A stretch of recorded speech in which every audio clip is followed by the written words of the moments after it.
Human बचपन से बताया गया कि पिरामिड्स फिरौन फेरोज के मकबरे थे, जिन्हें गुलामों ने रस्सी और लकड़ी से बनाया था। लेकिन अगर मैं कहूं कि यह सब झूठ है, अगर ग्रेट पिरामिड ऑफ गीजा कोई कब्र नहीं बल्कि एक एंशिएंट पावर प्लांट था, एक ऐसी मशीन जो पूरे इजिप्ट को वायरलेस बिजली देती थी। आज द काइफ आर्काइव्स में हम 4500 साल पुराने पत्थरों की गवाही सुनाएंगे, जो चीख कर कह रहे हैं कि हमारी तारीख गलत है। इस इमारत में 23 लाख 2.3 मिलियन पत्थर लगाए हैं। हर एक का वजन 2 से 80 टन तक है। आज की मॉडर्न क्रेन्स भी इतना वजन मुश्किल से उठाती हैं। तो 4500 साल पहले बिना पहिए व्हील के उन्होंने ये कैसे किया? और बात सिर्फ वजन की नहीं, प्रिसिजन की है। ये पिरामिड्स ट्रू नॉर्थ के साथ इतनी एक्यूरेसी से अलाइन हैं कि आज की बिल्डिंग्स भी मुकाबला नहीं कर सकती। क्या ये सिर्फ चेनी और हथौड़ी का काम था? पिरामिड के अंदर किंग्स चेंबर में जो लाल ग्रेनाइट लगा है, वो 800 किलोमीटर दूर असवान से आया था। बिना ट्रक्स और ट्रेन के 80 टन के पत्थर इतनी दूर कैसे ले गए? इंजीनियर्स कहते हैं कि लकड़ी की कश्ती इतना वजन बर्दाश्त नहीं कर सकती थी। तो फिर उनके पास कौन सी खोई हुई टेक्नोलॉजी थी? अगर ये मकबरा था तो लश बॉडी कहां है? आज तक ग्रेट पिरामिड के अंदर से एक भी मम्मी नहीं मिली। और हैरानी की बात यह है कि अंदर दीवारों पर कोई राइटिंग, कोई पेंटिंग नहीं है।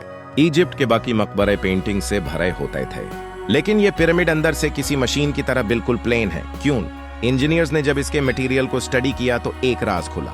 पिरामिड के बाहर सेफ्ट लाइमस्टोन लगा था, जो एक जबरदस्त इंसुलेटर है। अंदर ग्रेनाइट लगा है, जिसमें क्वार्ट्ज क्रिस्टल होता है। क्वार्ट्ज पर जब दबाव पड़ता है तो वो बिजली पैदा करता है, पीजो इलेक्ट्रिसिटी। ये पूरा स्ट्रक्चर एक मैसिव जियोमैकेनिकल बैटरी की तरह डिजाइन किया गया था, जो जमीन की वाइब्रेशन से बिजली बनाता था। सदियों बाद निकोला टेस्ला ने इस टेक्नोलॉजी को दोबारा इजाद करने की कोशिश की।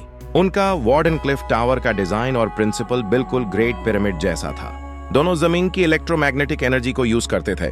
टेस्ला का मानना था कि जमीन खुद एक जनरेटर है। क्या एंशिएंट इजिप्शियंस के पास वो इल्म था जो टेस्ला ढूंढ रहे थे? सबूत पत्थरों पर मौजूद हैं। गीजा में ऐसे ग्रेनाइट के पत्थर मिले हैं जिन पर 100 मार्क्स आरी के निशान हैं।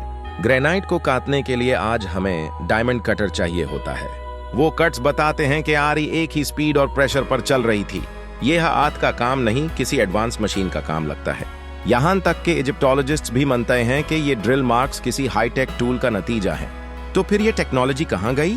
एक्सपर्ट्स का मानना है कि हजारों साल पहले किसी बड़ी तबाही या जलजलाए ने इस सिस्टम को तोड़ दिया। बाद में आने वाले फिरौनों ने इसे कॉपी करने की कोशिश की, लेकिन वो इस इंजीनियरिंग को समझ नहीं पाए। इसलिए बाद के पिरामिड सिर्फ मकबरे रह गए। लेकिन गीजा के ये पिरामिड्स, ये कुछ और ही थे।